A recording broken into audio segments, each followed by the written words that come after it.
Okay, plant friend, I know what you're thinking. You saw the title of today's episode, Why Politicians Should Be Gardeners, and you're thinking, has Maria lost her mind? Is she actually going political? This is a podcast about plants and gardening, not politics. And let me reassure you, you are right. This episode, although we will be talking about politicians and gardeners and why I think getting politicians to become gardeners is one of the keys to healing our planet right now. This is not a political podcast. We will not be talking about politics. We will not be talking about sides. I will not be talking about thoughts or feelings in regards to politics. We will be exploring the power of plants and gardening and how it might be one of the tools that our earth, our society needs in order to heal and restore communication. Because plant friends, we have a connection and communication deficiency right now, and I'm here to explore how we might be able to heal it with plants. Growing joy.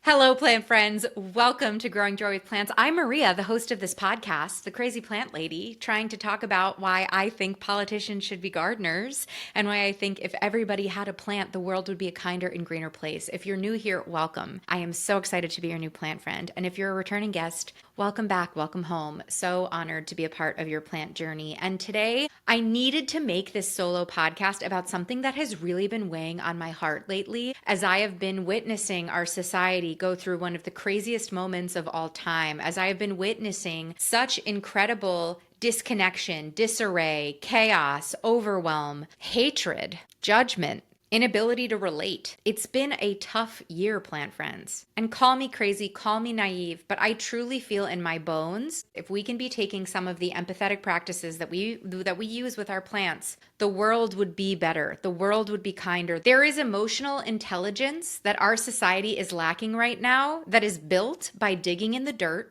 by growing, by witnessing cycles of seasons, by watching the miracle of seeds. And today, I really want to dive into what that means and how we can explore this idea. What if leadership were all gardeners? What if everybody in this world gardened or had a houseplant and cared for a houseplant on a windowsill? What could that impact look like, that ripple effect look like for our community? Because in a moment where it feels so chaotic and it feels so desperate and sad, right? I feel like I'm coming out of this season of just feeling so hopeless. This concept has really gotten me feeling really hopeful. So at the top of today's episode, I shared, we have a connection deficiency as far as I see it. We've never been more divided. It's never been harder to listen to someone who has different thoughts and feelings than you do. We've never been more judgmental. The rise of social media has led to the rise of bullying, to the rise of judgment, to the rise of calling out instead of calling in. And it makes me think about our plants, because when I see that my garden has a nutrient deficiency or my houseplant has a water deficiency, I know how to amend the soil or how to water the plant in order to restore that. But it's made me think, okay, well, if our society has a connection deficiency,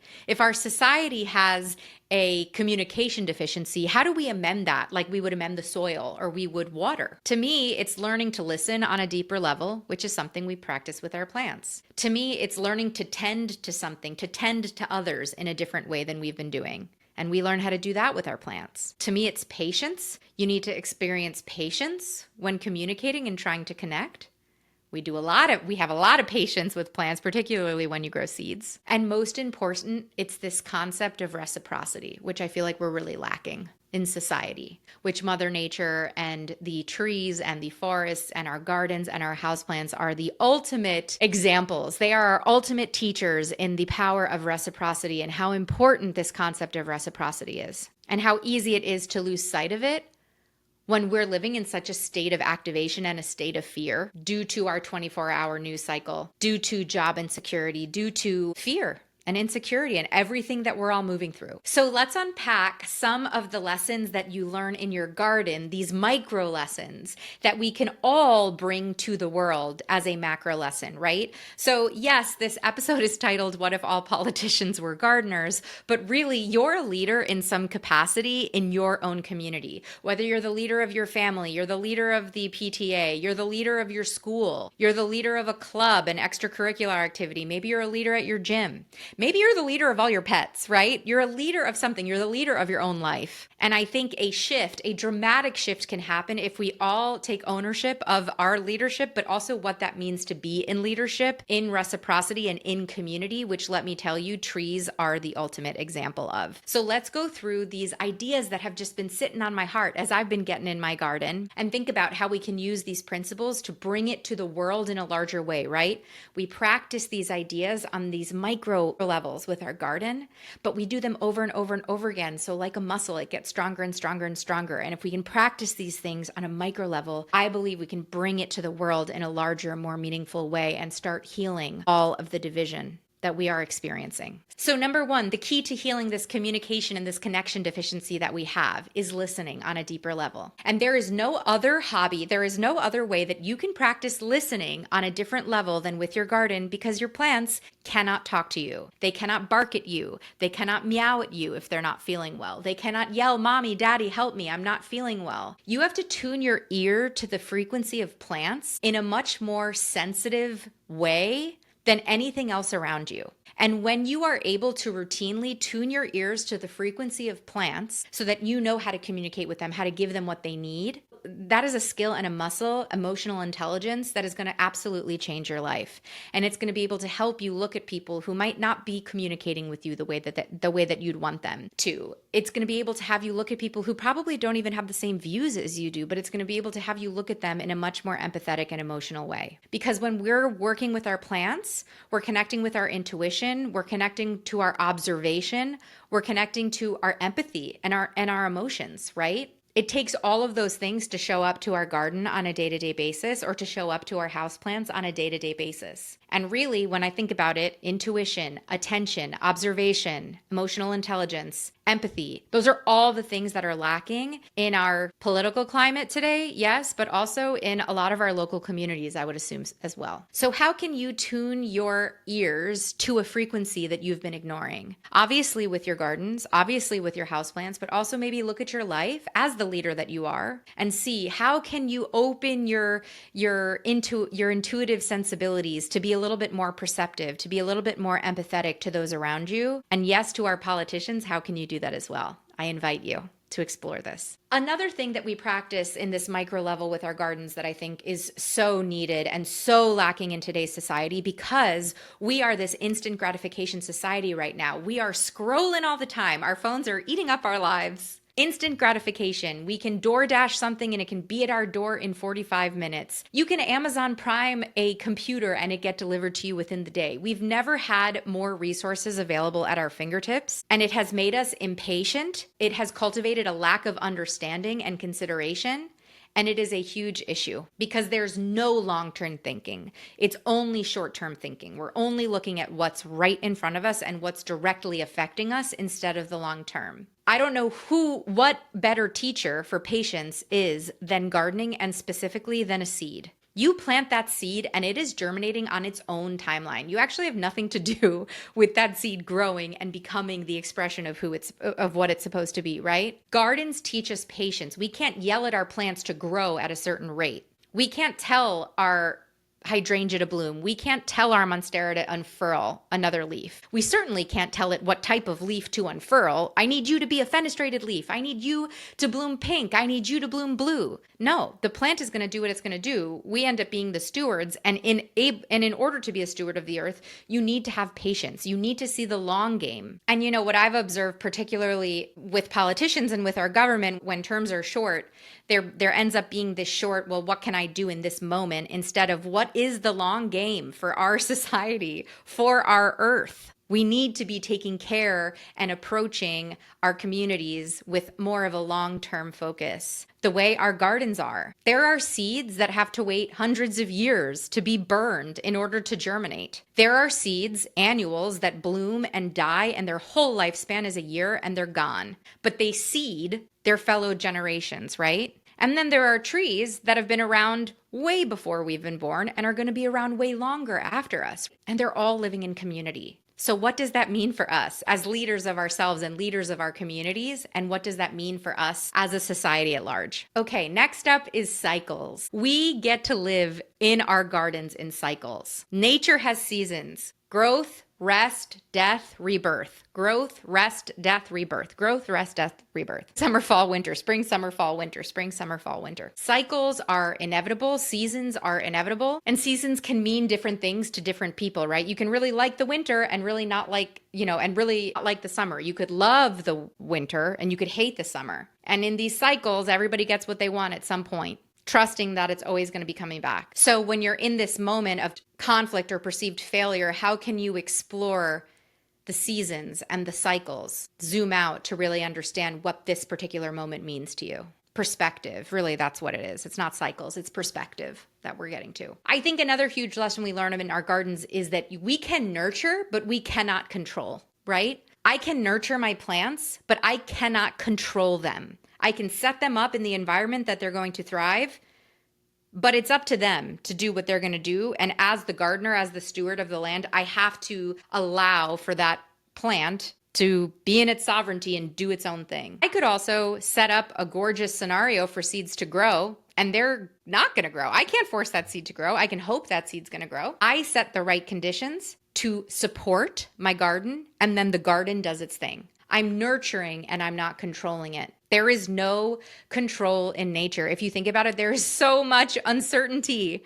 in nature when it comes to the volatility of weather, wind. There's also resilience there. And I wonder, as leaders, what if we explored creating thriving conditions, creating conditions in which everyone can thrive instead of conditions in which we control everyone? Because it feels like we've lost the way on both sides. Once again, this is not political. However, if we take notes from Mother Nature, if we take notes from the garden, it's about nurturing and not controlling. And along those lines, it got me thinking about companion planting. As I'm planting up my summer garden, I'm thinking about the companion plants. And as a gardener, I know that basil and tomatoes go great together. If the basil is with the tomato, they work this really magical thing together where the basil wards off some of the pests that might get the tomato. And obviously they taste really good together, but there's this whole process of companion planting to allow this mini ecosystem where they all kind of fend for each other and protect each other. And if politicians were gardeners, I think they could use this idea of companion planting a little bit better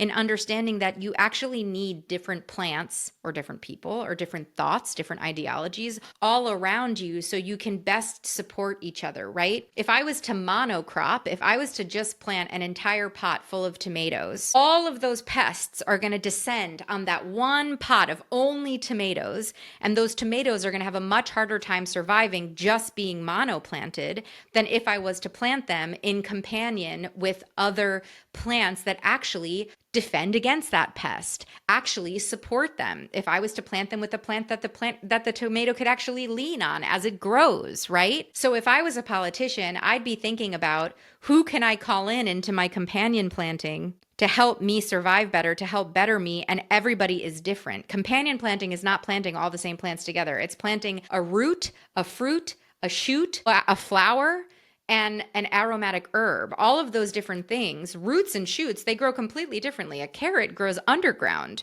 where a tomato would grow above ground, right? The basil is the aromatic herb. You're going to throw a flower in that companion planting. Maybe you're putting a zinnia or maybe some borage, right? Those are all completely different plants that grow completely differently. They're all here to do completely different things, yet they thrive in community, right? How can we thrive in community more? How can we take this idea of companion planting and bring it into our immediate communities and the greater society to live more effectively? It's my Roman Empire plant, friends. So not only do I want to invite all of our politicians to become gardeners, and I'm happy to help them with my 300 episodes of this podcast, I also wanted to take a few lessons from nature in general, right? So when you look at a forest is just the most amazing example of a thriving ecosystem in which everybody works together to survive and thrive, and there's cycles and there's everything that we've talked about, right? What lessons can we take from nature as a society to heal and to become stronger? And I think the number one lesson that we can take is the lesson of the mycorrhizal network, which is actually an underground network of fungi that connects so many plants in the forest underground. So the fungi attached to the roots of all of these different plants, and it's actually this communication network. So mother trees, which are the elder trees in the forest, can actually dump their resources like sugars into the mycorrhizal network, the fungi network, and send sugars and other things that plants need to survive to the younger trees, because the younger younger trees aren't big enough yet, so they can't reach the top of the canopy where all the sunlight is, where that mother tree is, and so they aren't able to photosynthesize as much. So these mother trees actually dump their resources into the fungi network to help support the other smaller trees around it and also other plants. It's this communication infrastructure. Like, what's our mycorrhizae network? I like to say the internet is, but I don't know. Like, how can we build deeper, richer connections in which we can support each other to thrive, and also when someone is down? I like to think of pollinators as the bridge builders of society. You know, bees, butterflies, other pollinators, they move between plants, connecting these species, enabling reproduction by their movement. They're really the unsung heroes of our gardens or of the world, because that's how reproduction and food exist, right? It's these pollinators. But the pollinators are really the bridge builders. They're the facilitators. They're the connectors of the world. And they are often unsung. And we know in our community and in our world, literal pollinators are not protected the way that they need to be. There's, massive declines of pollinators around the world. But also in the world, like, who are our pollinators? Who are our bridge builders? How can we support them more? How can we be open and receptive to them? Because they really are the answer to our thriving and surviving. And then the last idea I want to leave you with is something that I've been thinking about a lot as I have personally moved through a season of loss: compost and death and failure as fertilizer. So when leaves die and fall off of a tree, they fall down to the earth and they start to decompose, and they return to the earth as this, actually in their decomposition, very nutrient-rich material that returns to the earth and gives the earth all sorts of nutrition for the other plants around it to grow. So if I'm a leaf, I fall off the tree, I decompose, and I return to nutrients that actually feeds that tree. So when we think about loss, or also when we think about failure, instead of it being this final thing, I lost this person, I lost this opportunity, I failed at this thing. What if it's actually this moment of fertilization for our future self, for our future society, right? So when we experience a perceived failure, when we experience chaos, when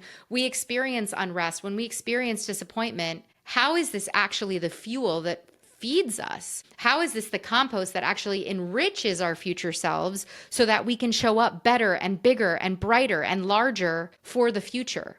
How can we learn from our mistakes? How can we learn from injustice? How can we learn from error? How can we learn from loss and make it mean something, instead of just letting loss or disappointment or anger freeze you and make you more angry, more devastated? How can we use it to make us more empowered, more excited, more expansive, to actually thrive more? Because in nature, that's what it is. And we are nature. So I threw a lot at you in this episode. Like I said, we didn't talk politics. I didn't say the D word or the R word once. It's really not about that, right? This idea, the way that this idea works, is actually having buy-in from everyone. What if politicians were gardeners? What if all of the leaders were gardeners? What if all of the leaders of all of the communities, what if every single person in the world cared for a plant in a deeply intuitive, connective way, learned patience, learned resilience, learned cycles, learned growth, learned that loss is actually one of the most important things you can do for future growth?